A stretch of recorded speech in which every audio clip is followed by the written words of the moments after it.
जय हो बोलो जयकारा बोलो शुक्रिया तूने जीवन में सब कुछ दिया वाले तेरा शुक्रिया वाले तेरा शुक्रिया तूने जीवन में सब कुछ दिया तूने जीवन में सब कुछ दिया जोड़ी तेरा शुक्रिया जोड़ी तेरा शुक्रिया तूने जीवन में सब कुछ दिया तूने जीवन में सब कुछ दिया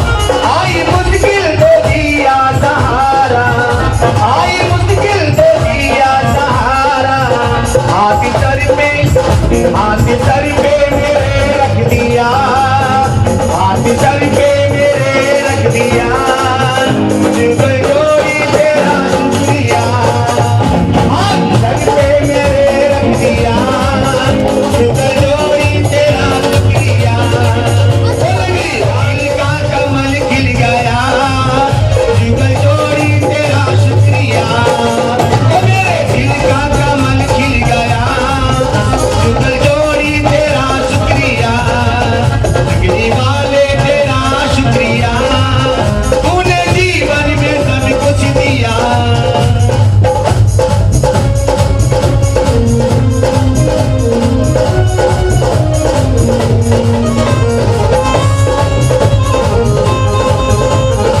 जय हो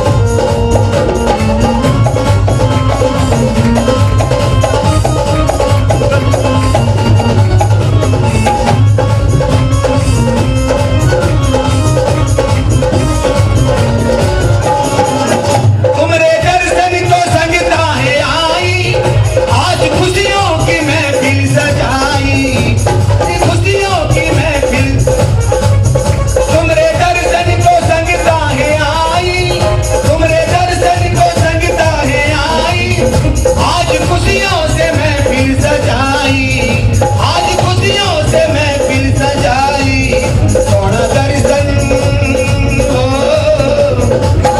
सोना दर्शन सभी ने किया सोना दर्शन सभी ने किया जुगल जोड़ी तेरा शुक्रिया सोना दर्शन सभी ने किया जुगल जोड़ी तेरा शुक्रिया लगने वाले तेरा शुक्रिया आने वाले तेरा शुक्रिया तुमने जीवन में सब कुछ दिया तूने जीवन में सब कुछ दिया जुगल जोड़ी तेरा शुक्रिया जुगल जोड़ी तेरा शुक्रिया तूने जीवन में सब कुछ दिया तूने जीवन में सब कुछ दिया तूने जीवन में सब कुछ दिया और जुगल जोड़ी महाराज की श्री भगवान की जय बोलो श्री परमहंस दयाल महाराज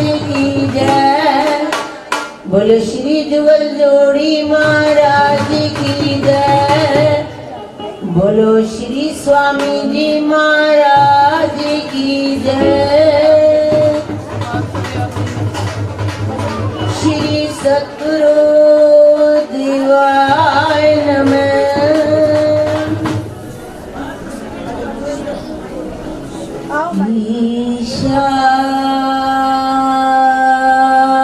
ईशावास्यमिदं सर्वं यत्किञ्च जगत्यां जगत् तेन त्याक्तेन भुञ्जिता मा वृथा कस्य सिद्धनम्।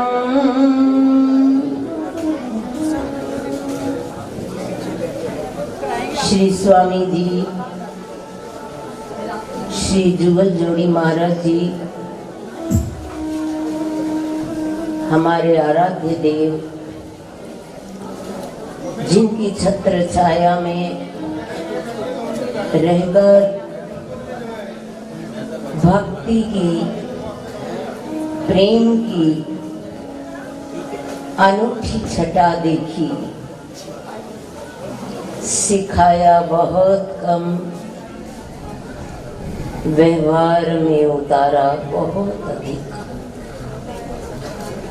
हमने उनके जीवन काल में जो अनुभव किया वो अब जीवन में जब उतरता है तब ज्ञान होता है। श्री छोटे महाराज जी के पास लीलाबेन जी पंजाबी बाग की बहुत पुरानी भक्त्यानी गुरु महाराज और श्री महाराज जी आज्ञा देते हैं, इनके साथ इनके लिए बहुत सारा फल और मिठाई आदि लेकर आओ। वो लेकर आते हैं और श्री महाराज जी उनको भर भर प्रसाद देकर वहां से भेजते हैं। जब वह बाहर चले जाते हैं तो लीलाबेन जी वहां पर बैठी हुई थी। वे कहने लगी, महाराज जी जब मैं नंगली साहब से आ रही थी तो ये आपकी बुराई बहुत कर रहे थे संत, मैंने अपने कानों से सुना। महाराज जी कहने लगे, क्या हो गया? लोग आते हैं, हमें प्रणाम करते हैं, हमें भार देकर जाते हैं, और ये आए हैं इसलिए हमने इनको खूब सारा प्रसाद दिया है कि ये बार बार हमारे पास आए और हम इनको प्रसाद दें, जिसके कारण ये आए। और चाहे ये हमारी बुराई करते हैं, किसी ने भी की, तो हमारे सारे पाप ये लेकर चले गए। हमारे भाव ऐसे बनते हैं, जब हमारी कोई बुराई करता है तो हम उसको 10 जवाब जब तक दे ना ले, बदला ना ले, तब तक उनके इन भावों को देख देख कर अब जीवन में जब वे समय आते हैं तो उनकी घटनाएं अपने आप हमारे चलचित्र की भांति हमारी आंखों में उतर जाती है। श्री महाराज जी एक बार कहा कि मुझे 11,000 नंगली साहब देंगे। भंडारा था, कोई सेवादारों ने कुछ मना कर दिया। हमारी आंखों में आंसू थे, पर हम चुप खड़े थे गुरु महाराज जी के सामने। जब सेवादार बाहर निकले तो एक भक्त खड़ा था, कहने लगे, लो महाराज जी ये 21,000 आपने जितने देने हैं उतने दो। ऐसे ही बड़े महाराज जी को देखा, ऐसे ही श्री स्वामी जी को नंगली दरबार की सेवा करते हुए हमने पाया। और ऐसा ही भाव पता नहीं वो हृदय में बैठकर हमारे बैठ जाते हैं, और हमारा भी मन का भाव यही करता है कि हमारा कण कण, रोम रोम इस नंगली दरबार की सेवा के लिए समर्पित हो जाए। जैसे महाराज जी कहते थे कि मेरा चित्त तो सतगुरु नगर में नहीं है, मेरा तन है पर मेरा मन नंगली में रहता है। ऐसे ही हम यही जीवन में ध्येय बनाकर रहते हैं, चाहे गुरु महाराज जी हमें कहीं भी रखें, हमारा तन मन धन नंगली के लिए समर्पित होता रहे। बोलो जयकारा बोल मेरे। खुशी का दिन है, एक ही कली बोलेंगे, सब मिल करके बोलेंगे और मेरा साथ देंगे। बोलो सतगुरुदेव भगवान। पूछे गुरु ने जन्म दिन आया, ढोली ढोल बजा, मेरे गुरु का जन्म दिन आया, मेरे गुरु का जन्म दिन आया, ढोली ढोल बजा, मेरे गुरु का जन्म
निवासी भगवान की, दयालु परमहंस जी महाराज की, जुगल जोड़ी महाराज की समर्पित गुरुदेव प्रभु के लिए मन वचन कर्म से अपने आप को उनके आदर्शों संदेशों पर न्यौछावर करने वाले भगवा भेष में उपस्थित यहाँ सम्माननीय संत वृंद, परमादरणीय साध्वी बहने, गुरु दरबार के नामलेवा उपदेशी सत्संगी सज्जन वृंद, इस पावन अवसर का आनंद उठाने के लिए दूर दूर से सब लोग आए हुए हैं। श्री गुरु दरबार की अन्यतम विभूति श्री नंगले दरबार की अपनी सेवा साधना और समर्पण से आजन्म प्रेरणा देने वाले ऐसे महान विभूति श्री छोटे महाराज श्री का आज पावन जन्म है। महापुरुष अपनी करनी से एक कीर्तिमान कायम कर जाते हैं दुनिया में, जिसको अनंत काल तक याद करके उनके बताए हुए संदेशों पर चलकर संसार के लोग लाभान्वित होते हैं। बट के पेड़ को देखा होगा, बट के बीज को, बड़ और पीपल इत्यादि जो हैं, उसका बीज कितना सूक्ष्म होता है और किसी को पता नहीं चलता कि उसके अंदर कितना विशाल वृक्ष का भविष्य छिपा हुआ है और उससे अनेक असंख्य बीज और फल फूल पैदा होंगे। दयालु परमहंस महाराज जी ने श्री गुरु महाराज जी को अपनी वसीयत में अपना आशीर्वाद बख्शते हुए कहा था कि उनके 10,000 से अधिक उपदेशी होंगे, जिनमें 500 तो बीज पैदा होंगे और उन बीजों में कितने फल फूल लगेंगे जिसका कोई शुमार नहीं है। आज वही उन महापुरुष का आज 100 साल पूर्व दिया हुआ आशीर्वाद फलित हो रहा है। और उन्हीं बीजों में से जिनका आज पावन जन्मदिन मना रहे हैं, उस पुष्प बीजों में से एक हैं जिनसे असंख्य फल और फूल के रूप में जो अभिव्यक्त हुए ये साध्वी बहनें और संत समाज, इतना बड़ा भक्त समाज जो दिखाई पड़ रहा है, उसी आशीर्वाद की प्रतिफलन है जो हम इसे देख रहे हैं। जीवन भर तक उनको तो प्रत्यक्ष आंखों से भी देखने को मौका मिला है। ममता की मूर्ति, दया की मूर्ति, वात्सल्य की मूर्ति थी वे। और जो कोई भी श्री गुरु महाराज जी के नाते उनके चरणों पर स्पर्श करने गया, उनके पावन सानिध्य में बैठा, उसके मन मानस को ऐसी शीतलता और आशीर्वाद से उन्होंने कृतार्थ कर दिया जिसका कोई शुमार नहीं, कि जिसका कोई बयान नहीं किया जा सकता। तो आज गुरु दरबार के उस अन्यतम विभूति के पावन जन्मदिन पर हाजिरी लगाने, उनके चरणों में अपनी पुष्पांजलि अर्पित करने, भावांजलि अर्पित करने के लिए हम सब आए हुए हैं। और जिस झंडे को इतना ऊंचा कर गए सदगुरुदेव के यश को, उसी झंडे के तले बैठकर हम आज उनके उस कृतित्व को, उनके उस अवदान को, जो समाज को जो संदेश दिया उन्होंने अपनी करनी से, अभी पूज्य बाई जी बोल रही थी कि उन्होंने स्वयं कह के नहीं करके दिखाया। और दरबार के प्रति जो समर्पण, जो जानिसारी थी, अपने सर्वस्व को वार करके जिनका ऊंचा इतना ख्याल हुआ करता था गुरु दरबार की सेवा के लिए, उसकी प्रेरणा दी, वो एक मिसाल है। हम अनुयायियों के लिए, हम संतों के लिए, हम भक्तों के लिए उनके चरणों पर सच्ची पुष्पांजलि अर्पित करके हम ये उनसे आशीर्वाद की याचना करते हैं आज उनके शताब्दी पर्व पर, कि वे हम जीवों को भी आशीर्वाद दें, ताकि हमारा भी सर्वस्व उसी तरह से मन और वचन और कर्म गुरु दरबार के लिए, सदगुरुदेव के यश के लिए, सदगुरुदेव के नाम के लिए समर्पित हों। उनके चरणों में आज इस पावन पर्व पर, इस पुनीत अवसर पर हमारे अनंतानंत प्रणाम स्वीकार हों, यही उनसे विनती प्रार्थना है। हरि ओम तत्सत। बोले दयालु सदगुरुदेव भगवान की जय। जयकारा।